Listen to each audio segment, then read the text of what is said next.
INS Chennai के अलावा इसी क्षमता के INS Kolkata, INS Kochi, INS Mormugao और आईएनएस विशाखापट्टनम को भी अरब सागर में तैनात कर दिया गया है। ये पांचों स्वदेशी जंगी जहाज हैं, जिनमें किसी भी हवाई हमले से निपटने के लिए 70 किलोमीटर से ज्यादा दूरी तक मार करने वाली बराक मिसाइल तैनात है। साथ ही 450 किलोमीटर तक जमीन पर या बड़े जंगी जहाज पर हमला करने वाली स्वदेशी ब्रह्मोस मिसाइलें भी तैनात हैं। डिस्ट्रॉयर्स के अलावा गश्त करने वाले जंगी जहाज, मिसाइलों से हमला करने वाली मिसाइल बोट्स और ताकतवर फ्रिगेट्स भी तैनात किए गए हैं। जब इंडिया आजाद हुआ था तो इंडिया में एक सुई भी नहीं बनती थी और आज इंडिया एयरक्राफ्ट कैरियर जो है वो तैयार कर रहा है, अपने वेपन्स खुद रेडी कर रहा है और दूसरे मुल्कों से इंपोर्ट करने के बजाय उन्हें एक्सपोर्ट कर रहा है। अपने मुल्क में इंडस्ट्रीज लगा रहा है, लोगों को जो है वो रोजगार के मौके फराहम कर रहा है। और हमारे मुल्क में क्या हो रहा है, इंडस्ट्रीज लगाने वाले तो आ नहीं रहे जो यहाँ पर कारोबार कर रहे। বন্ধুরা, এই বছর মানে 2024 সালে ভারতের নৌসেনার তরফ থেকে ব্যাপকভাবে ভারতের নেভির জন্য খরচ করা হবে। যেমনটা ভারত নিজেদের তৃতীয় এয়ারক্রাফট ক্যারিয়ারকে তৈরি করবে, এটা ছাড়াও ডিস্ট্রয়ার, ফ্রিগেট, সাবমেরিন সবকিছুকে তৈরি করবে নেভির জন্য, যেগুলি চীনের সাথে কম্পিটিশন আর হিন্দ মহাসাগরের সুরক্ষার জন্য তৈরি করবে। ভারতের তরফ থেকে এই কারণে এতগুলো ইনভেস্টমেন্ট করা হচ্ছে যে কাল যদি ভারতের সাথে দুই ফ্রন্টে যুদ্ধ চালু হয় আর যদি চীনকে মুক্তর জবাব দিতে হয় ভারতের তরফ থেকে, কিন্তু এখন ভারতের এই প্রস্তুতিকে দেখে পাকিস্তানিদের তো ঘুম তো উড়ে যাচ্ছে, কেননা এই মুহূর্তে পাকিস্তানিদের কাছে খাওয়ার জন্য দানা নেই, অথচ তারা চলে এসেছে যুদ্ধ করবে।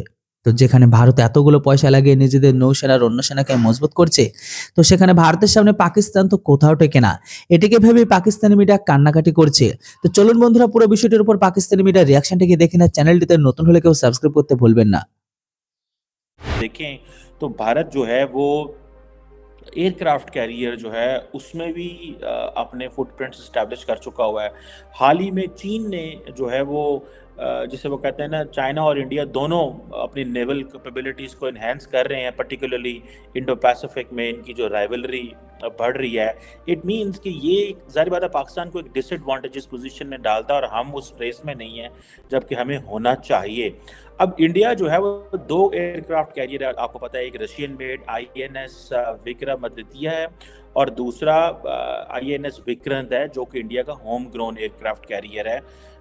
अब अगर फॉर एग्जांपल आप देखें कि इंडिया की जो स्पेस अथॉरिटीज़ हैं वो कह रही हैं कि हम 12 स्पेस मिशंस जो है वो देख रहे हैं अगले 12 महीनों में, और 2024 को वो कहते हैं कि ये जो हमने मून लैंडिंग की थी, this is what the ISRO says, हम आगे की तरफ जा रहे हैं और हम क्रू लैंडिंग। जब इंडिया आजाद हुआ था तो इंडिया में एक सुई भी नहीं बनती थी और आज इंडिया एयरक्राफ्ट कैरियर जो है वो तैयार कर रहा है, अपने वेपन्स खुद रेडी कर रहा है और दूसरे मुल्कों से इंपोर्ट करने के बजाय उन्हें एक्सपोर्ट कर रहा है।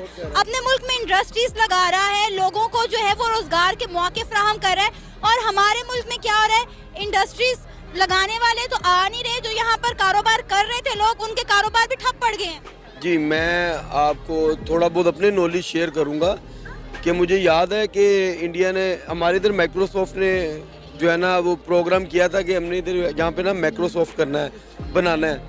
तो हमारे इधर तो वहाँ पे तब जो था बिजली का बड़े इशू थे, टेक्नोलॉजी के बड़े इशू थे, तो उन्होंने समझ लें कि हाफ बिल्ड जो है ना बिल्डिंग छोड़ दी। वो इंडिया मूव कर गए। वो वहाँ पे ये हुआ कि इंडिया ने उनको 3 साल का कॉन्ट्रैक्ट दिया। शॉर्टली आपको बता रहा हूँ, उन्होंने उन 3 सालों में क्या किया, अपने जो नौजवान हैं, अपनी जो यूथ है, अपने जो लोग हैं, उनको इतना तैयार कर लिया कि 3 साल बाद उनका जो है ना प्रोग्राम एक्सटेंड नहीं किया। उनको कहा आप अपना सामान उठाएं और वापस चले जाएं। ब्लैकमेल किया ना कि आप अपना सामान उठाएं वापस चले जाएं। अगर आप इधर प्रोग्राम करना है तो हमारी ये डिमांड्स हैं जो वो पूरी नहीं कर सकते थे। लिहाजा उन्होंने क्या किया, वही माइक्रोसॉफ्ट अपने मुल्क में अपने लोगों के हैंड ओवर करके अपने लोगों को लेके चल रहे हैं। यानी कि हमारे इधर तो ये होता है कि 100 साल की लीज है, कोई भी चीज़ है, एक पत्थर निकल आया, कोयला निकल आया, एक मैं कह रहा हूँ कि ज़रा भी निकल आया ना, तो यहाँ पे जो हुक्मरान बैठते हैं ना वो कहते हैं 100 ईयर्स लीज लें हमसे, हमें ऐसा करें, हमें क्या देते हैं। यहाँ पे तो ये चलता है ना, हमें क्या देते हैं। मैं गवर्नमेंट से रिलेटेड हूँ, मैं देखता हूँ मैक में, यानी कि हर बंदा कहता है यार मुझे क्या देते हो आप, छोड़ो मुल्क का। आपने ये जो बात की ना तो मुल्क के मफाद के लिए कर रहे हैं ना।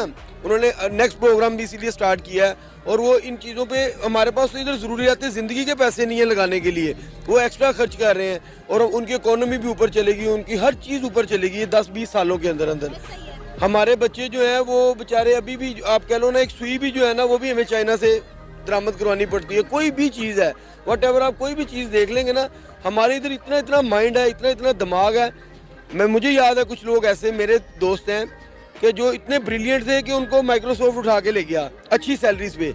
वही सैलरीज उनको अगर पाकिस्तान दे, पाकिस्तानी गवर्नमेंट उनको सपोर्ट करे, उनको इधर अच्छी सैलरी दे, आधी भी दे, उनसे आधी भी देना, वो लोग आने के लिए तैयार हैं।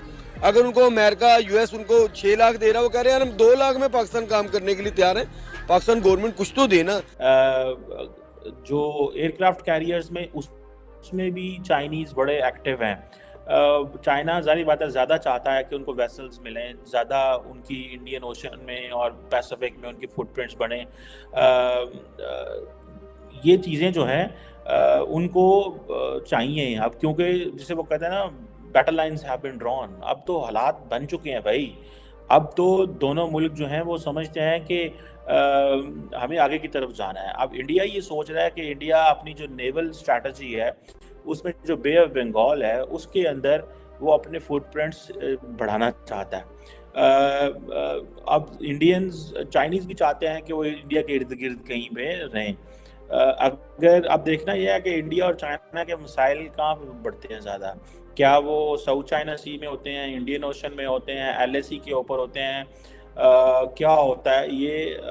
This is a very serious question and आइंदा आने वाले दिनों में आपको पता लग जाएगा कि क्या होने वाला है और किस तरह जिसे वो कहते हैं ना चीज़ें होंगी। ऐसा ही है। मगर सर एक चीज और मैं डॉक्टर जयशंकर के विजिट से पूछना चाहूंगी आपसे कि वो जो चाबहार की बात की जा रही है पोर्ट की, तो अगर वो एक बार एक्टिव कर दिया गया तो पाकिस्तान की अहमियत कम नहीं हो जाएगी? जो हम ये सी पैक और क्या कुछ करते रहते हैं कि हमारे यहाँ से गुजर के लोग जाएं। नहीं, ग्वादर एक इसीलिए चाबहार की अहमियत तो अपनी जगह है, ग्वादर की अपनी, लेकिन आपने तो सी पैक बंद कर रखा है। सी पैक तो बंद हो चुका है। आप तो चाइना को कह रहे हैं भाई अपना सी पैक उखाड़ के ले जाओ, अपनी सड़कें ले जाओ। वो बेचारे क्या करें, फंस गए वो तो आपके, तो वो तो परेशान है आपके साथ कि हमने कर क्या लिया पाकिस्तान के साथ। कई दफा उन्होंने आपके वीजे बंद किए हैं, कई दफा उन्होंने एम्बेसी बंद की है। वो बेचारे परेशान। आप मार मार के वो सड़कें बनाने आते हैं, आप उनको अगवा कर लेते हैं, पैसे मांगते हैं उनसे, ताइवान। वो तो परेशान है आपसे। और दूसरा ये है कि आरजू, हकीकत ये है चाबहार देखें इस वक्त भारत जो है वो अमेरिका की टक्कर का कंट्री बन रहा है। जिस तरीके से पहले मैं हमेशा कहता था रीजनल पावर, लेकिन वो रीजनल पावर, मैं उसकी मिसाल ये देना चाहूंगा, अमेरिका के 3 उसमें डिस्ट्रॉयर है रेड सी में, भारत के 4 है। 7.7% उनकी ग्रोथ है। रोक के देख, यहाँ वॉशिंगटन डीसी में अगलों ने अमेरिका को जो वो घुटनों में दे लिया, जो उनका डायस्पोरा है। यहाँ उनको अमेरिकन नहीं मिल रहा, कोई जो बाइडेन के स्पीच राइटर, स्पीच लिखने वाला, वो भी भारतीय। तो उन्होंने प्रूव किया, लेकिन हाँ ये मैं बताना चाहूँ, उन्होंने प्रूव किया है तालीम के साथ के लिए, जो उनका डायस्पोरा है। यहाँ उनको अमेरिकन नहीं मिल रहा, कोई जो बाइडेन के स्पीच राइटर, स्पीच लिखने वाला, वो भी भारतीय। तो उन्होंने प्रूव किया, लेकिन हाँ ये मैं बताना चाहूँ, उन्होंने प्रूव किया है तालीम के साथ